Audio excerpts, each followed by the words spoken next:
This video is sponsored by EA.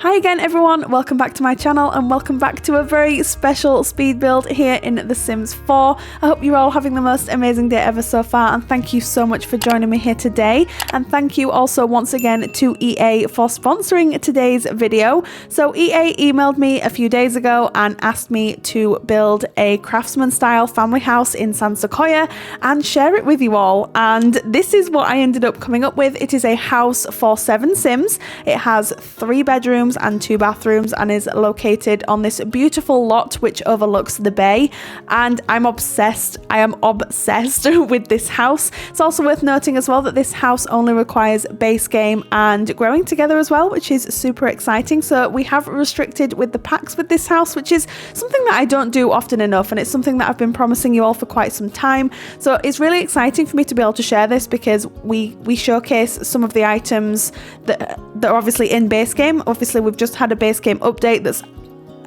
sort of given us a few new items as well. So I just wanted to try and showcase as many of the items as possible, and this is what we ended up coming up with. So please let me know what you think of it in the comments down below. But we are currently working on the exterior of the build here. As you can see, it doesn't look too much like a craftsman style house at the moment. I think from the research that I've been doing with the craftsman style houses, it's definitely all in the details. And yes, I'll talk you through a little bit more about it once we get on to sort of adding the accessories and sort of the detailing to the house.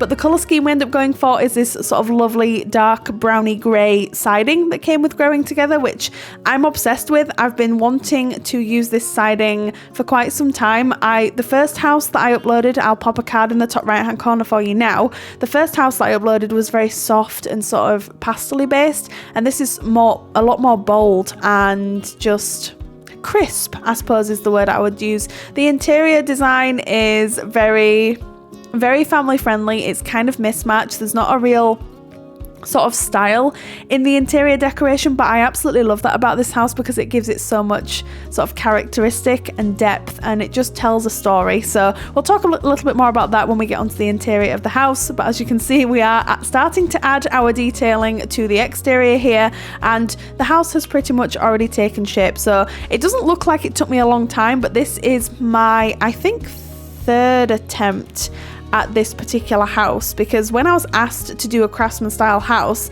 I was like, oh yeah, that's gonna be easy, like no problem at all. It was a little bit of a challenge. However, because I'd done my research and because I had a reference image in front of me, I definitely found it a lot easier. So yes, absolutely. If you want to do this as well, if you want to upload your own craftsman style family house to the gallery, use the hashtags #TheSims4 and #Simspiration as well, and I will have a look at all your beautiful creations. You can tweet me, send me a message on Instagram, just share your screenshots with me, whatever you want to do.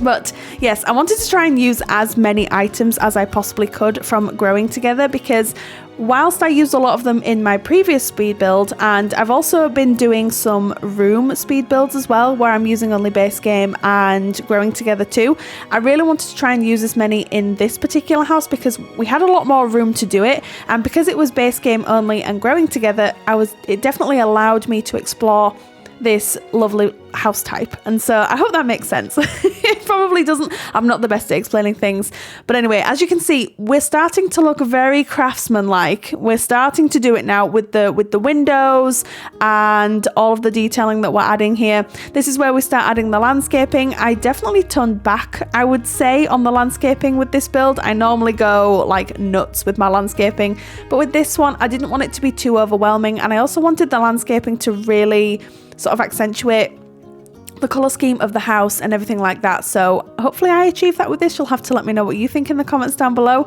But I absolutely love this colour scheme. I wanted it to look a little bit more polished, I think is probably the word that I would use. It's something that I noticed with some of the craftsman style houses that I was researching. And then I also do this like little bit here with the roofing, so like you can park your car under it and it would be protected from any elements such as rain or snow, which I thought was a really good idea. I did notice that this was a sort of a feature of the houses when I was researching them, so I thought, yeah, why not? Like let's put one on there. It's been a while since I've added a debug car to a build as well, so this was super refreshing for me too. But this is me just adding some more landscaping and outlining the driveway here. Now, I am aware that you'll have to sort of go up on the curb when you get onto your own driveway, but I actually have to do that at my house because we actually have a 2-car driveway, but we converted it when we moved into the house, so I actually have to go up on the curb. So I figured, yeah, why not? Like, my Sims can suffer that as well. So anyway, now we move on to the interior, just trying to work out the floor plan. This took me a little while to try and figure out, so you'll see me just sort of stopping and starting and getting, I don't want to say I was getting frustrated because that's maybe not the word I would use, but I was like, how am I going to make this work? I didn't actually realize that I was going to be able to fit in 3 bedrooms at first. I was like, this is only going to be a 2-bedroom house, like, for sure. But with my last house being 2 bedrooms, I really wanted to try and squeeze that 3rd bedroom in, and I'm really, really glad I did. So I just tweak the floor plan ever so slightly. I can't remember if I do it off camera or not, but you'll see me here. I'm just sort of pausing and having a think about what I wanted to do, because the house is so wide, and because it's only a 1-story, which by the way is absolutely perfect for gameplay and things like that. Because it's only 1 story and it's so wide, it definitely proved to be a little bit more of a challenge. But I did eventually work it out, and then we start adding some doors and some archways in here, just trying to work out what room's going to be what. And I believe, again, I do some ever so slight tweaking off camera because I was like, there's something about this that's not working. But I can't remember exactly what I cut out and what I didn't film. But the first room we work on is the living room here. I love how this living room turned out. It's super warm and cozy, and it's like, it's cluttered, but it's not too cluttered. Like, there's a lot of kids stuff in here as well, which I've absolutely loved using the new items from the get together pack to add like just kids clutter to my builds. I love doing that anyway, but the pack definitely came with some stunning items that allows me to do that and just make the house have this really warm sort of family friendly feel to it. So yes, absolutely thrilled with this. This has easily become one of my new favorite fireplaces. I absolutely adore this. It comes in the most beautiful swatches. I spoke a little bit about this on my last speed build as well, and that I'd seen a few people had sort of said they didn't really know what sort of interior decoration style this pack came with. And I think for me, from where I'm sat, this is just my opinion, it seems to me that it's kind of a mishmash. I did this in my last build as well, a mishmash of different styles. And I absolutely love that about this pack, because nothing is too matchy. It just oozes this family friendly cozy feel. Does that make sense? That's how I take it anyway. It's almost, well, it seems to me that it's very intentional that the items don't match.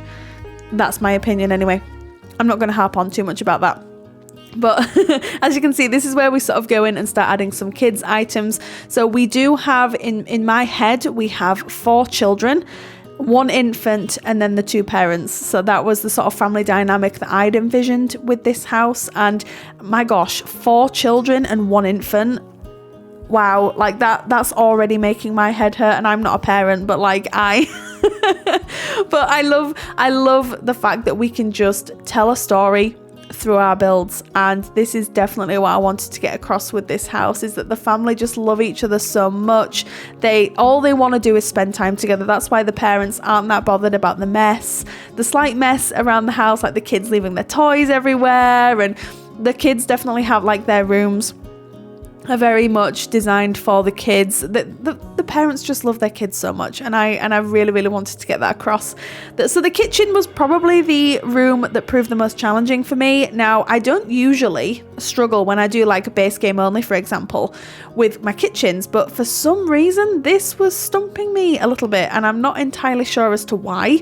But I do end up removing the island bar stools there, and I end up putting in just a dining room table, because it was important for your Sims to be able to sit down. Now, I am fully aware that there are not enough seats for a family of 7, but I figured like your Sims could, like, some of them could be sat in the kitchen, some of them can be sat in the living room, and it's a bit of a free-for-all. Not in a bad way, but it's just a little bit of a free-for-all. So yeah, kitchen was definitely probably the most challenging room in the house, but I do really like how it turned out, and I like the fact that I'll show you when I start adding it all in, but I start adding like some kids' drawings on the walls and stuff like that, just to sort of clutter it up. And like the kids have done these drawings at school, and they've come home and run to their parents and said, look what I've done. And the parents have gone, this is amazing, we need to hang it on the wall. So I'm absolutely obsessed with that idea. But yeah, cluttering up the kitchen proved to be a little bit difficult. I also add, just while I'm thinking about it, while I'm looking, I also add light switches,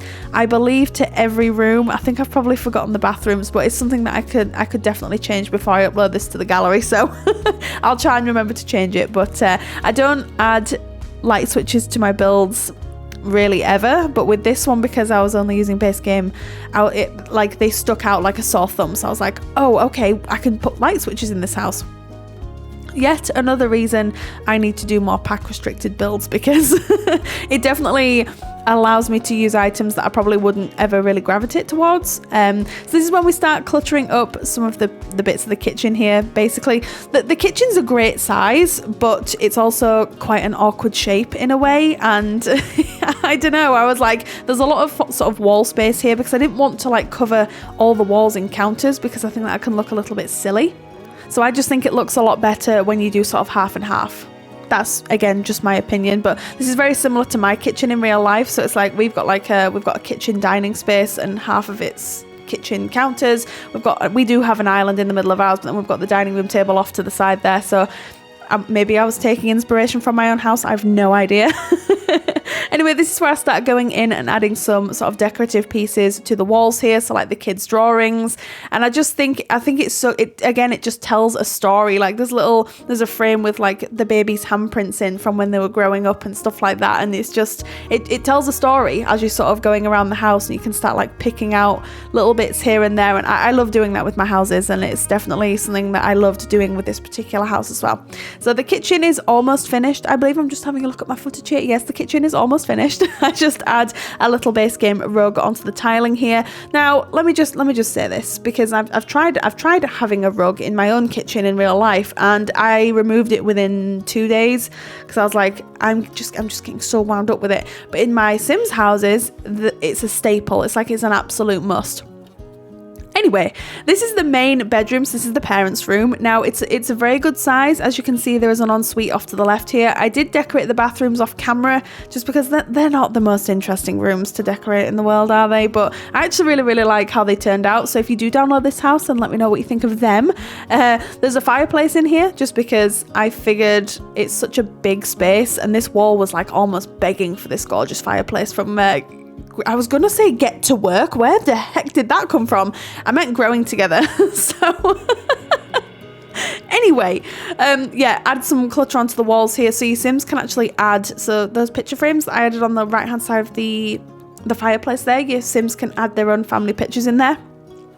So there's a few of them dotted around the house, so when you move a family in here, you can sort of add your own family pictures in there, which I thought was a really cute idea. This is when I decided that I was going to put an infant in here. I did do this in my last build, and I just really, really, really liked the idea of it, so I do end up doing that in here as well. So this is their little cot in here. It's so cute. I'm obsessed. Anyway, this is one of the twin rooms. In this room, it's very bright. It's very pink, very purple, very pastel-y, and I was just like, I had the best time with this room. The last room that we do is the other kids' room. That's probably my favorite of the two, just because it's not a color scheme that I've ever really explored before. But we'll talk about that in just a couple of minutes when we move on. But yeah, this room's super cute. I really, really like it. I like the fact that as soon as you walk into the house, it's like the first door in front of you is this room here. So I just really, really liked it. So you'll have to let me know what you think of this one. It's a little bit blinding, but it's fun. It's good. Like if you want to tone it down, you absolutely can do, but me being me, I love my kids' rooms. I love adding as much colour and clutter everywhere as I possibly can. So if you need to turn this back, I will not be offended, I promise. It is a lot to deal with, but yes. I really, really liked it myself. And then I also use these new curtains from the Growing Together pack, which I absolutely love. And this is when I started to add just a little bit of teal into the room, just to sort of break up the pinks and the purples. I don't know how much teal I add, in all honesty. I don't think it's too much, but it just sort of enough to take the edge off. and make it a little less sickly is maybe how I would describe it. And then I do end up switching out the beds for these like cute little purple rainbow ones, because I just preferred the look of these in this particular room. And then this little like ram chair, I have not seen a sim use this as of yet, but I believe this works as a chair. It's in the seating area of the catalogue, so I can only assume it's a chair. Fingers crossed. Anyway, I'm obsessed with it, and they do have a little TV just on here, so I thought if I had the little chair in front of the TV, it will allow the Sims to sort of sit on their chair and they can watch the TV. So I quite like that. I also clutter up this base game dresser here, which I thought ended up looking really, really nice. We've got a mirror in here as well. I do add a bookcase too, so that your Sims can grab a book and they can, I think the parents can they read bedtime stories to kids? I'm pretty sure they can. So I thought that was a good idea. I tend to add bookcases into my kids' rooms just because it helps them with their homework and stuff like that. So yes. And then I just add some more cluttery pieces, and I'm obsessed with this little wicker basket that was added in a very recent base game update. It's so cute. Wherever I can add it, I add it. It's in, I think, 3 or 4 of the rooms in this particular house, which I just love. And then this is the final bedroom and the final room of the house. So initially I was thinking I call this the Toy Story bunk bed, because the clouds and the duvet just remind me of the wallpaper from Toy Story. And then I very quickly find these swatches here, and I was like, okay, yes, this is what we need to do here. So, and then this is when I sort of start adding like all the browns in and everything like that, and then like some darker colors. So perhaps these children are like almost teenagers. That's kind of what I was thinking. They're almost teenagers. They're probably slightly older than the girls in the other room. So that was my sort of thought process there. And then we do add this really cute like height thing with, it's like an alien spaceship beaming down, which I absolutely love. They have a bike in here as well, because, you know, why not? And that is one of the bikes from the Growing Together pack as well. So I do add a couple of them outside the house as well, just to make, I don't know, just add a little bit more detailing. So yeah, really like how that looks. And then we just add some more posters on the wall here. I did find it a little bit of a challenge, because I found myself gravitating more towards the ones from base game, just trying to get my mind back into it. But yeah, that is pretty much it for this build. Just adding some more clutter here, but that pretty much wraps everything up. So you can get this house from the gallery right now. My origin ID is RachelPedd. Tray files will be listed down below in the description box. You can get them for free from Sim File Share. Thank you once again to EA for sponsoring today's video. Don't forget, if you would like to upload your own craftsman-style family house to the gallery, use hashtags TheSims4 and Simspiration. I cannot wait to see what you all come up with. But you all take care, and I will see you next time I post a video. Bye!